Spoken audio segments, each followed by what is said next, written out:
Howdy folks, high value DMD. Don't just give me your subscription, but please let me earn it. Let me earn your like and let me earn your comment. Thought I'd come on this evening and rip a quick video for you guys. This time it's about Greenland.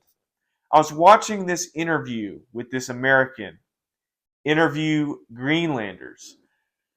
Part of the interview, he was talking about if they thought Greenland would become part of the United States, if Donald Trump would buy Greenland, if they would stay with Denmark, or if they would become independent, what they thought. I thought it was quite hilarious, some of the responses from these folk in Greenland. Some of these people were talking about how they would become independent from Denmark, how they wanted to become independent for some time, and how Greenland is going to forge its own path, and how in the 21st century, you don't buy countries. That is a concept of the 20th and of the 19th century in the past. Colonialism is in the past. It hasn't worked, and we don't do that anymore. Well, let me drop a red pill on your head, Greenland. The United States of America, that's where I'm from. In particular, I'm from the greatest country in the United States. Yes, you heard me right. I'm from Texas. We tried to buy Greenland 2 times. One was in the 1800s. We actually we're looking at purchasing Iceland also. Second time was in sometime in the 1950s after World War II. We did not purchase Greenland, I think, for a couple of reasons. Like, one, we didn't quite have the means to extract the resources out of Greenland at the time. I think we have those capabilities now. The United States used Greenland during the Cold War strategically. We have flown over Greenland on the way to Europe as sort of a safety, or a middle place, in case we needed to land for safety reasons, our planes, our jetliners, we've used Greenland for that. Greenland has largely been an afterthought, okay? It has been an afterthought. However, when you look geopolitically, Greenland is becoming more and more important than ever before. With the climate changing, Arctic shipping routes are becoming available. And if you look at a map of the north of the whole globe, you can see that Greenland is placed right with northern Canada and Russia and Alaska, all of these players.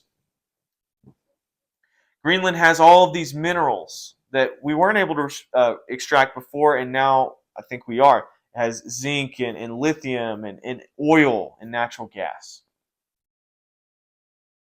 So Greenland is sort of this frontier that is becoming available. Really, Antarctica, the Arctic, Alaska, those are the last frontiers. Greenland as well. And so you have all of these things converging. You have Russia invading Ukraine,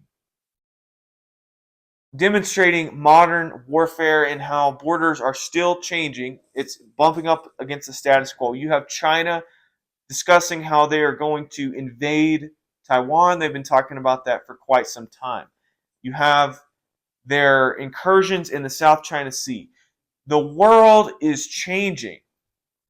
Okay? We're no longer just in Iraq and Afghanistan. That's no longer where the fight is. The fight is in space communication, satellite communication, and it's in the Arctic. Okay, and it's not in the desert. It's in those places, and it's in Asia, and it's in Eastern Europe. You have all of these things converging, and then you have a country of 57,000 people.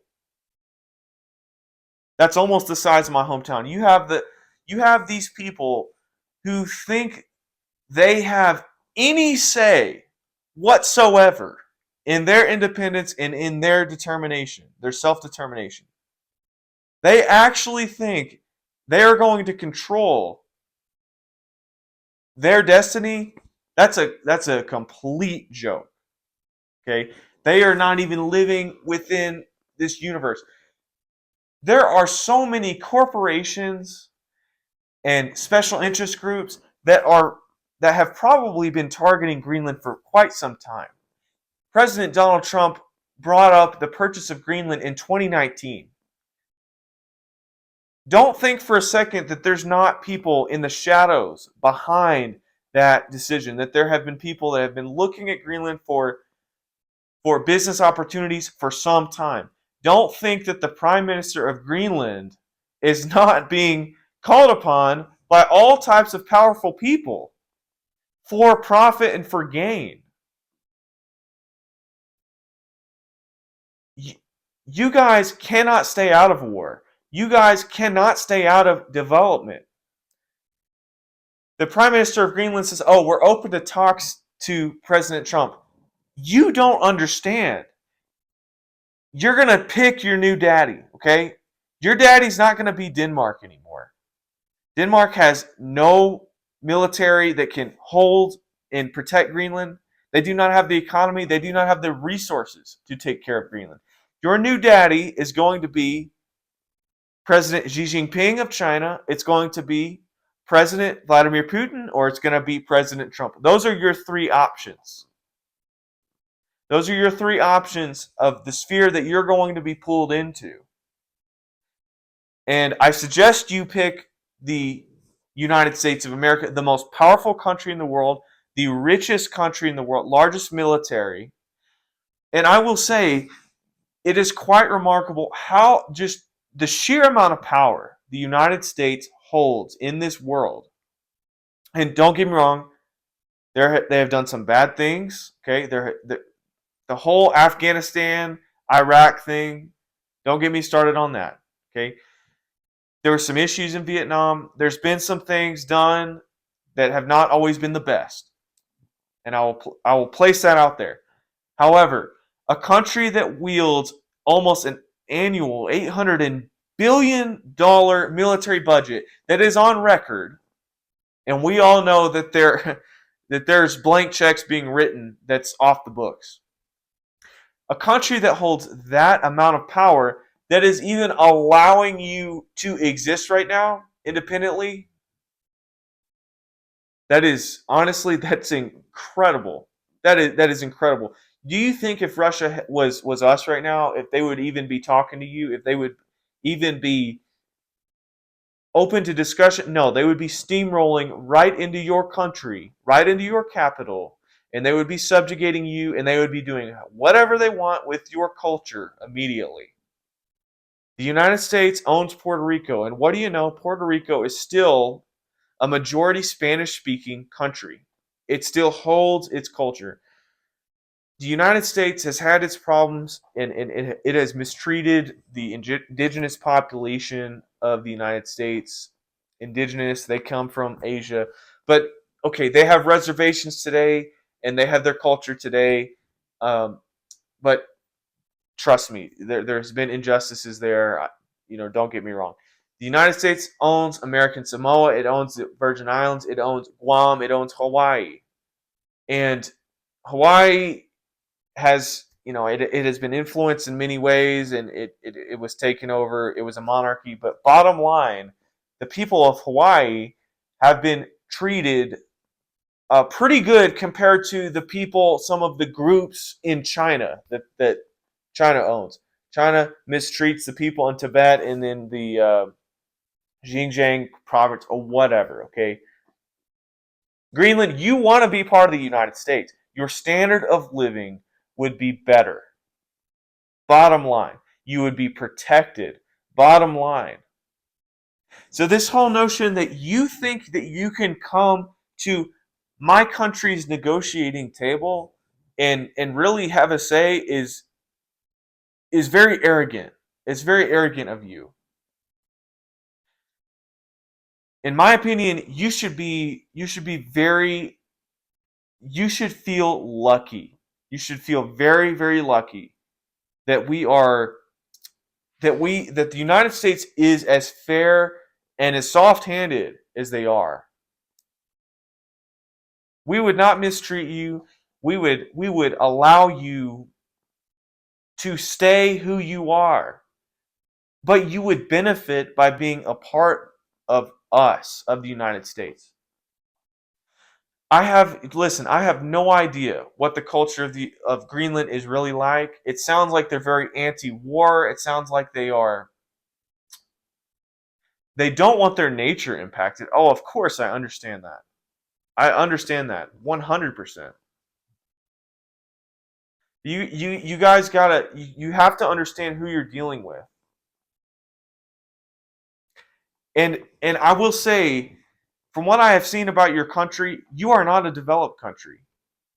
What have you guys been doing for the last 3, 4, 500 years? And I don't know when Greenland was discovered. What have you guys been doing? Okay, and what has Denmark done for you? Don't you think that American capitalism could come in there and make your way of life better? Don't you think that you would be making more money? And I know money's not everything, but I see the way that some of your towns are, that some of your buildings. Um, what do you have against innovation? What do you have to lose?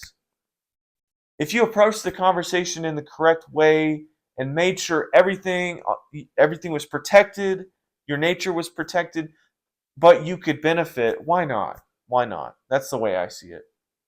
I think that's a red pill you're gonna have to face, Greenland, people of Greenland. Your new daddy is gonna be somebody, and it's not gonna be only you. It's going to come to a head, and if you don't fall in line with one side, you're gonna be invaded and you're gonna be taken over. So you need to go ahead and get on board with one of these countries and get with the program, because the program is coming to you, like it or not.